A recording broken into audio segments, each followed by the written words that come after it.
কি চাচ্ছি আমি ওর সাথে বিকেল থাকবো, আমাকে দেখে একটু মিনকাল করে দেন আপনারা।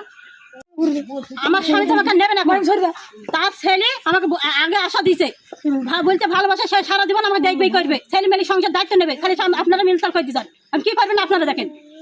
সে ছেলে মেয়ের দায়িত্ব সে নেবে বলেছে যে সারা জীবন স্বামী থাকলে আমি তোমাকে আমি ভালোবাসবো, এইভাবেই রেখে যাবো, সে আশা দিচ্ছে আমাকে।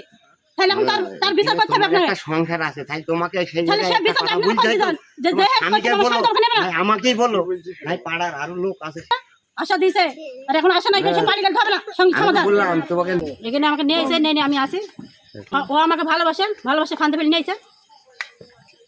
সংসার দুটো ছেলে পেলে আছে, ও দেখেন সংসারের বাড়ি ছেলে নেই, আমাকে ভালোবাসে নিয়েছে। এখন ছেলে আমাকে থুই বেড়ে চলে গেছে, কমনি তালা মালা মেয়ের ঘরে থুই আমাকে চলে গেছে, এখানে তালা মেয়ের থুই চলে গেছে, কমনি শাদি করেনি, আমাকে বি করবে তাই নিয়েছে।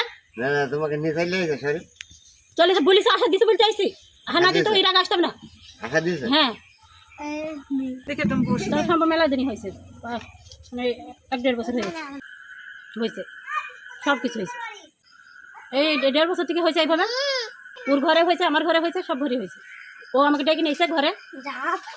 ওরা যদি প্রীতি করি থাকে, আচ্ছা প্রীতি যদি করি থাকে তাহলে সে কথাটা তাদের নিষেধ করা হয়েছে।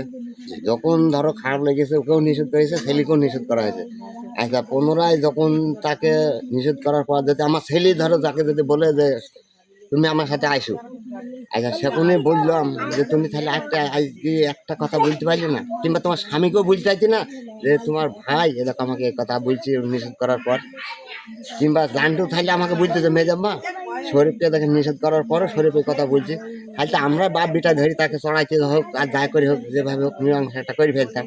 কিন্তু সে কথা না বলি এখন ওকে মাছ ধর করেছে, সেরকম জোর করে এসে তুমি ঘরে বসে এসে বলছি তোমার ছেলেকে দাম বিকে।